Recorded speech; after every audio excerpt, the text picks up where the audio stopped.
So welcome. This video, I can feel it. It's going to be a long one, so buckle up, get ready. I probably titled this to where you already know what we're going to be talking about. So I'm going to start with our scripture, and then I will jump into a little bit more about what's going on this Monday. By the way, happy Monday, everyone. Okay, I really like this one. Oh gosh, I've got to stop saying that, but I really do.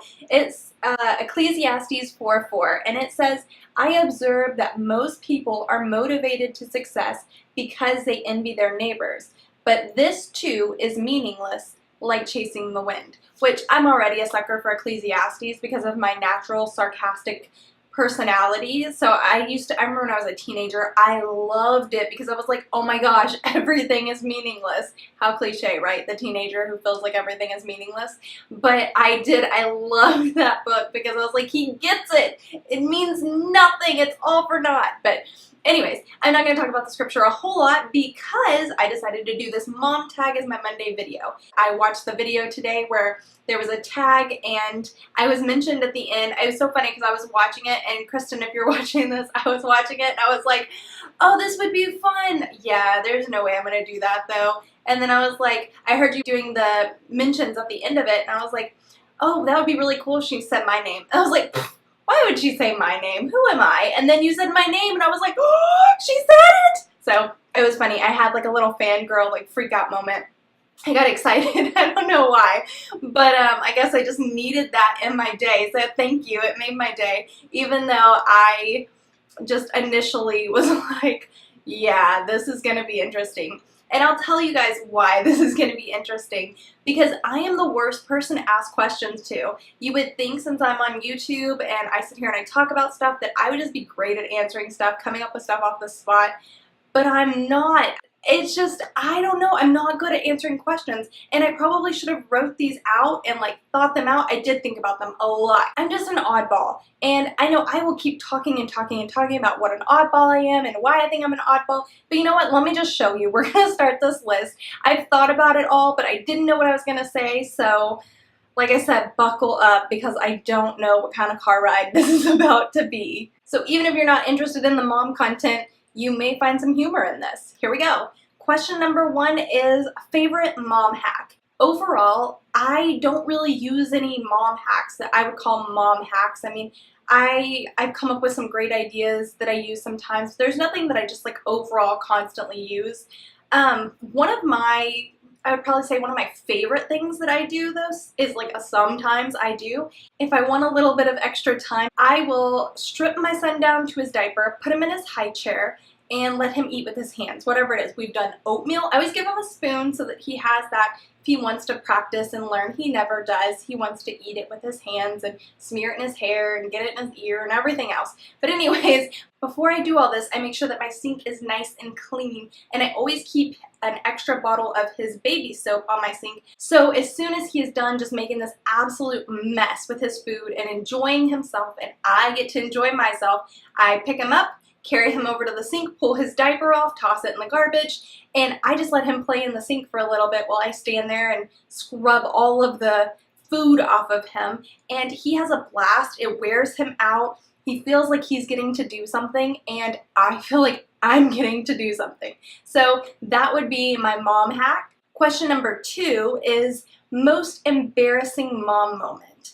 And honestly, I don't feel like either it's that I haven't been a mom long enough, my son is 1, or that I just don't get out enough to have a lot of embarrassing moments, or 3, that I have just embarrassed myself so much in my lifetime that, you know, embarrassing is relative. You know, what are we talking about? You know, did my face turn red? Was I ashamed to show my face? Like, what is embarrassed? Probably, honestly, this is going to be kind of real talk. The most embarrassing thing is lately my son has learned to, I say throw a fit. He does this thing where I'm holding him and he will just straighten up his body and slide down me. And I'm not strong enough to hold him. And then what do? I can't just let him like sit on a public floor and like cry or crawl. He would honestly probably just crawl away and go find something to play with. Because the thing is he just doesn't want to be held because he's a people person. When we go out in public, he wants other people to hold him, and that's just not acceptable to let strangers hold your child. So, that gets really embarrassing though. There was like one day where I was ordering at Panera. I was by myself. I'm not a big Panera person, but he likes the mac and cheese there. So you know what? Any other moms do that. You just go wherever your kid likes the food. Even if you don't like it, you'll suck it up. I mean, the upside is you at least get to eat, right? And they will eat, more importantly. But he just slid out of my arms. So I got my debit card out and I'm standing at the counter. I'm trying to order. He's sliding out of my arms. I'm pulling him up. He's throwing a fit. He's kicking me.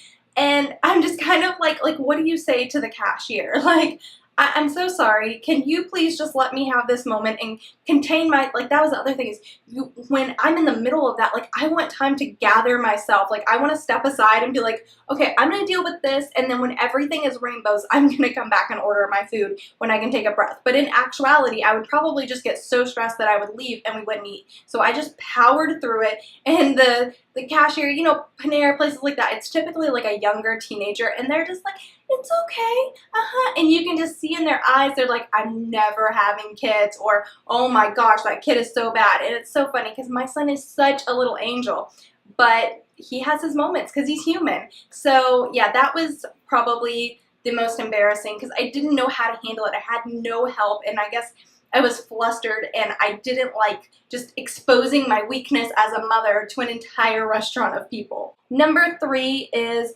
what part of the day do you love the most? And that's an easy one.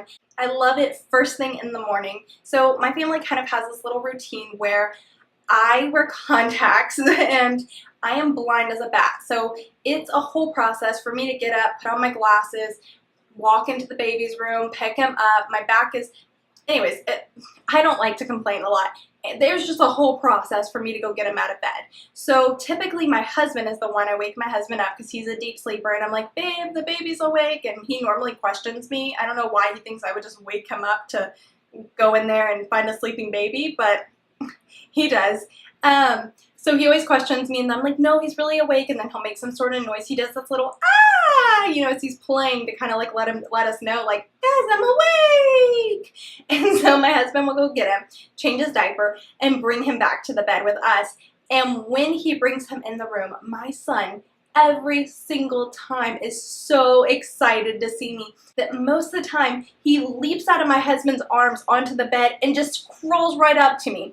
And typically what we do is we pull the covers over our head and we go, Mama Baby Tent. Well, I say Mama Baby Tent because he doesn't say all that, but he loves it. And then we pull it down and we just kind of snuggle and play, and I get sugar. And so that is definitely my favorite part of the day because he's so excited to see me. It's like a puppy when you come home from work, but that puppy came out of your body and it's yours and it loves you so much and it's all you want from them. You're more like the puppy because you want all of that love. And then when they show it to you, you're just like, your heart could explode. So number 4, what part of the day do you like the least?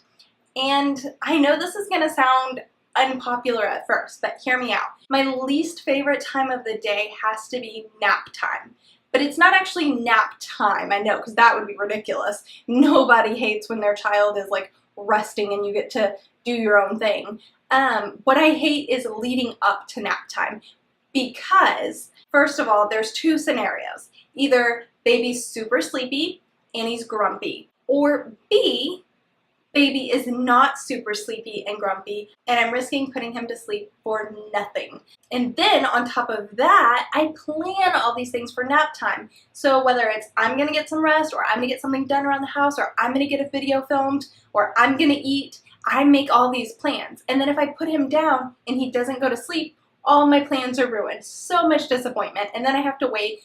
And then there's the whole game of risk of, if I put him down for a nap later, am I going to ruin bedtime? Is he going to go to bed later that night? Or is he going to nap too long? Or how is lunchtime going to work now? So it's a whole process. There's so many moving parts. It's so fragile. And so much of my hope is just laid upon it. So number 5 is the worst thing someone said to you when you were pregnant. And again, I don't get out a whole lot, and I surround myself with awesome people. I recommend it. If someone you are hanging out with doesn't make you feel good, I don't like to say like cast people, it's like cut them out of your life, but really push in so much of the good people, the encouraging people, that you maybe just don't have as much room for those negative people. And then remember to treat that time as you pouring into them, and don't come to them for anything. I hate to say be guarded, but yeah, I mean, you do. You have to protect yourself. You have to go into it knowing this is who this person is, and I cannot let that transfer on to me. I cannot take in hurt and pain or whatever it is, but I would say definitely limit your experiences with that person and work more on putting people in your life that make you feel good. So that's a situation I'm in. I just don't have a lot of people in my life that would hurt me or anything like that. So I'm really blessed. But there was one person, I hate telling really personal things on YouTube. Like, I'm telling the whole world, and I don't want someone to think that I'm talking bad about them. I never want to use this platform as an opportunity to run someone's name through the mud or bash somebody. So I want to be very careful how I word this, but I was somewhere that I knew a lot of people, and I was pregnant, and I was excited that I was pregnant. You know, when you're pregnant with that first baby, or probably all of them, I've only experienced the first. So, but when you're pregnant, you are so excited. You have this baby that's on the way. Like, you have the best package in the mail ever, right? And so you're just waiting for people to like realize or rejoice with you and be excited. And so I did not go to this place where I knew a bunch of people just so that they would see me. I was actually going with a friend. A friend was going. I had no plans on going. And because she was going, it was kind of our hangout that day. So I went with her. And everyone was so kind to me, except one person. They came up to me, or maybe I came up to them, because this was someone I hadn't seen since I was like a kid. I was really excited to see them. And when they saw that I was pregnant, they were like, "Oh, is that why you came? So we would all know you were pregnant?"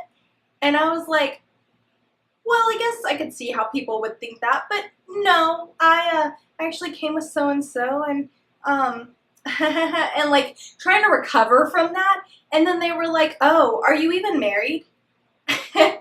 And like my first thought was, what if I wasn't? How hurtful would that be? Like, why are you judging me? What does that matter? What's done is done. I have a baby in this belly. Whether there's a man in my life or not, there's still a baby in this belly, and it's still something to be excited about.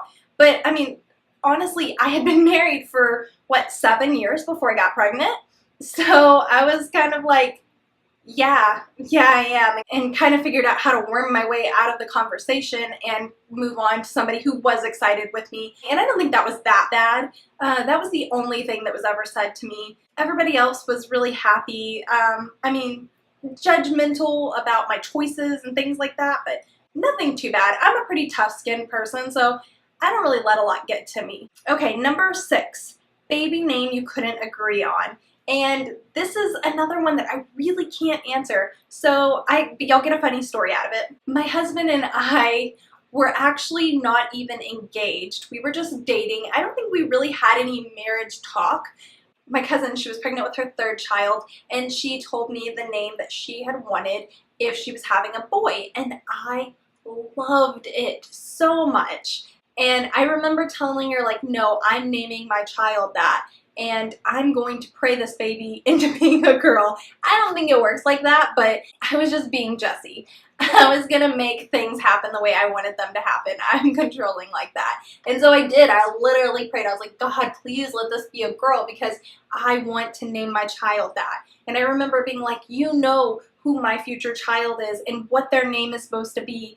And so make it happen, you know? So my boyfriend at the time, my husband, he really liked the name too, and he made that very vocal to me. And so I remember conversations with him of him being like, yeah, that's our baby name. And like, we were very serious about it. And I don't think we thought about the fact that we were talking about having children and having this very serious talk, but we both knew that we really liked this name. And so she did obviously end up having a girl, and then we used that name. And then we've had a name for a girl set aside. We were just talking about it in the car one day, how we wanted this name that my cousin was planning on naming her child. And it made us start talking about girl names, and we picked one out. And so for like over 10 years now, I think, or around 10 years, we've had both of our children's names picked out. If we have another boy, we're kind of screwed. I'm not pregnant. This is not a pregnancy announcement. But we do plan on having another child at some point. Just, we're not trying or anything like that. Number 7. I'm going to run out of fingers. I shouldn't do this because this goes to 15. Do you co-sleep? And this is another long answer. Short answer, no, we do not. We didn't start out co-sleeping.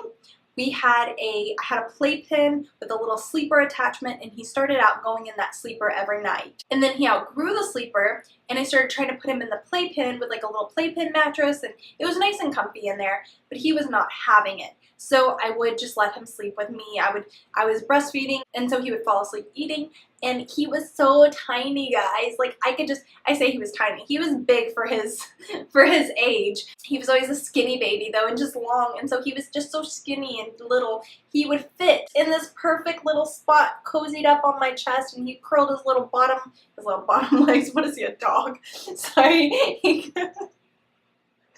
This is why I'm bad with questions. He curled his little bottom legs opposed to his top legs. I've been doing so good up till now. Okay, so he would curl his little legs under himself though, and tuck his little arms under like a little raw chicken, and he would just lay on my chest, and it was so perfect. I could feel his heart, he could feel my heart. But the thing is, he would wake up in the middle of the night and he would nurse all night long. And like, I'm not exaggerating, I was getting 0 sleep, and neither was my husband, because he would nurse and nurse and nurse, and his little belly was only so big and it could only hold so much milk. And so once it was full, he would just bleh, all over us, all over the bed, and then he would go back to nursing, and then he would throw up again. It got to the point where he was doing it so often, and we were so exhausted. This is gross. And we would just lay down a towel over the spots that were wet on the bed, and we would wipe ourselves off with the same towel before we laid it down, and we would just go back to sleep. And in the morning, we'd strip the bed, go take our showers and all that stuff. But it got to be too much, so I was like, you know what?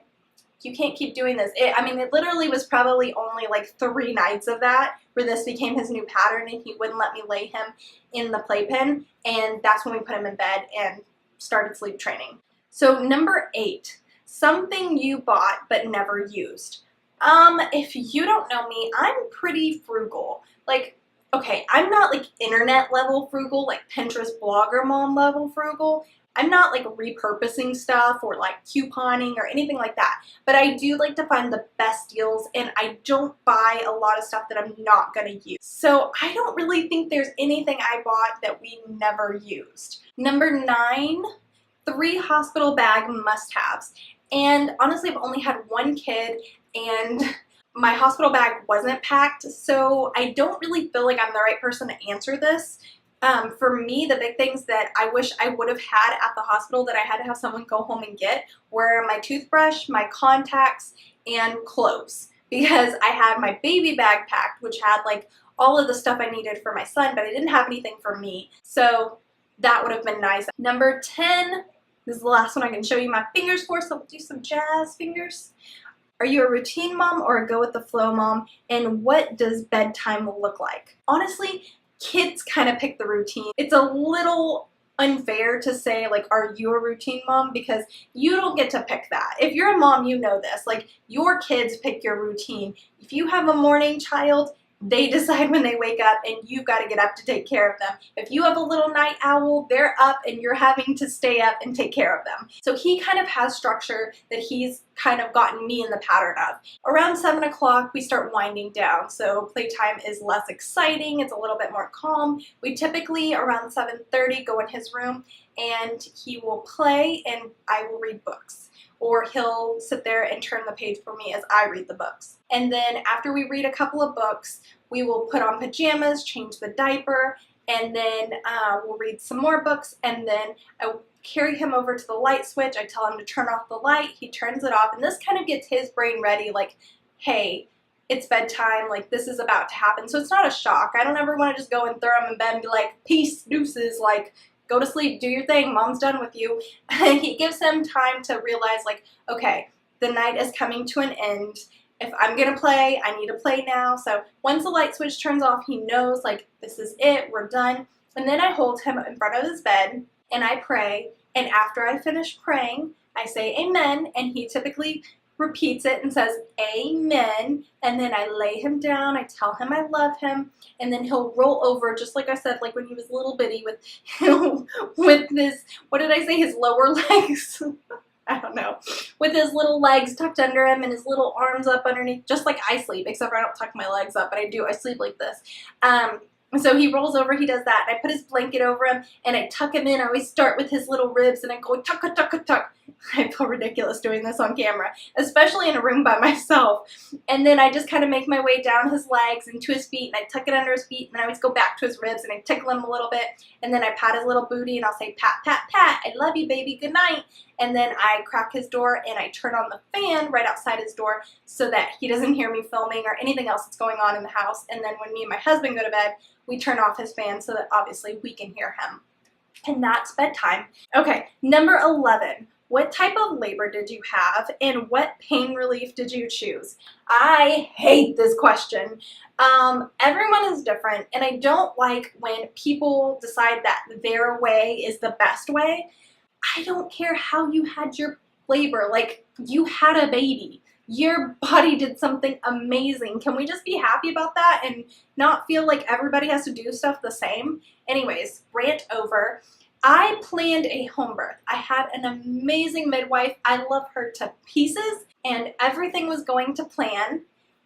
But one thing you should know about me is I have scoliosis. So my spine is actually curved, and I have 2 metal rods that hold my spine in place, and it's still curved because my spine was that bad. And so these 2 metal rods are sandwiching my spine, keeping it semi-normal so that I'm not like really like, you know, I'm just a little bit crooked. And because of this, I can't actually have an epidural. I mean, I probably could, but no doctor that I've ever heard of will touch a scoliosis surgery patient for an epidural, because they're taking this giant needle, there's all these nerves, they don't know where your spine is crooked. You can't have an x-ray while you're pregnant, or it's dangerous to have an x-ray while you're pregnant, so they would only do that under extreme circumstances, and an epidural for just pain relief purposes, it doesn't really fall in that category. So I was already looking at a hospital birth with a C-section or something else for pain relief. So I was like, you know what, I kind of live more natural anyway, so I was like, let's do this. I can do this. I have a high pain tolerance, guys. Having scoliosis my whole life and having chronic back pain, I have just built up this pain tolerance. So contractions for me were not bad. I know for everyone it's different, and I will tell you, do not judge if you were in pain during your contractions, because I cannot handle period cramps. Like, I am the biggest baby about period cramps. So yeah, I handled contractions, but that one thing that you do every single month, yeah, I'm a baby about that. So there is no like judgment there, but I personally did not have a problem with that, and I made it to 9 centimeters. I was trying to push this baby out, but the problem with me still being a little bit crooked, my baby wasn't in the right position for most of my pregnancy. I had to see a chiropractor the last couple of weeks of my pregnancy, and he was able to adjust me enough to where my hips were straight enough that my baby turned and dropped head down probably about a week before I went into labor, which was great. But the thing that we didn't know was he wasn't facing the right position. Actually, I think my midwife did know. I remember her telling me he was facing forward. And so even though I made it to 9 centimeters, I was pushing, they could see his head, like it was all going according to plan. He was facing the wrong way, and she said, just me being a first-time mom, some people can push out a baby in that position, but it is really difficult. So we tried some different positions, but I had been laboring since like, I don't know, like 5 in the morning. and I think it was like 3 or 4 at that point. I think it was around 4 o'clock. So she was worried about me just being in labor way too long and what could be going on with the baby, which she made a great call, because we found out later that the baby was dropping down, trying to push through, and then coming back up because he was hitting my pelvic bone. And so he was actually born with bruises across the top of his head because I was laboring for so long. So when she told me, okay, she said it in the sweetest way possible. She's like, okay, well, let's start thinking about our other options and maybe going to a hospital. And I was pulling what I knew from my birth class. I was like, can I try a little bit longer? And she was like, well, you know, it's just going to exhaust you more. And so her plan was to get me to a hospital without having to have a C-section and doing what we could. So she was like trying to prepare me, and she was like, you know, you may want to think about an epidural, which at that point I knew I couldn't have an epidural. So I was like, C-section, C-section. I didn't want to get my hopes up and get in there, and then I wanted to prepare myself for the surgery that I was going to have. And so I was like, despite what she was saying, I was just like, no, I'm gonna go with the C-section. But guys, I got there, and she had already requested the doctor, and so I had this amazingly skilled doctor who actually just, again, TMI, you may want to skip forward a little bit, he just reached up in me like a mama cow, and he just turned my baby. And almost immediately my baby was ready to come out. Like, he was like, oh, finally, here I go. And so the doctor had a feeling that he was going to come way too fast once he was turned. So he went ahead and gave me some local anesthesia, and he gave me, what's it called, an episiotomy? He cut me. I can't remember. It's late now, and I'm like, wait, what is an episiotomy? I think it's called an episiotomy. I've known the term before. I'm not just totally naive to it, but it's late and mom brain's kicking in. But anyways, he cut me, and so he gave me some local anesthesia, so I did not feel anything towards the end. I did feel when he mama cowed me, and that was bad. That was worse than all my contractions, everything I had felt up till then. Like, I was practically giving birth when I showed up, and I could not sit down. So, like, the contractions were strong, but I could handle them. When he reached up inside of me, my eyes got huge, and I was like, oh, that hurts. That's not a fun experience. But it brought me my son. It was quick. It wasn't a super long, drawn-out thing. And that was my big thing about labor was the reason why I was so gung-ho for a home birth and I wasn't worried about the pain was because I was like, you know what? I woke up my baby, guys. To be continued. Okay, so I'm just going to try and continue this with him because he's not going to let me leave him. But my big thing was I went into it knowing that it was only 1 day of pain. Like, even if I labored through the night, okay, 2 days of pain, I could handle anything for that amount of time. It wasn't like I had been in a car accident and I was going to come out maimed, which after the episiotomy, it felt like I came out maimed. But I knew that if I could get through it, I could handle it. And so that was my motivation behind that. I just wanted to finish talking about that. I kind of lost my train of thought with the baby, but I just wanted to finish where I was. So number 12. Have you ever been mom shamed? And I would say, aside from the little like questions that people ask that are kind of like loaded questions, like, oh, you do that? You know, no, like no one's ever been like, oh my gosh, you're a terrible mom, or said anything to like, again, I'm tough skinned, so maybe somebody did say something to like intentionally hurt me and it just didn't stick, like I just didn't catch it. But overall, no mom shaming. I, again, have amazing people around me, so wasn't even an option. Number 13, the biggest challenges you faced since becoming a mom. Sleep.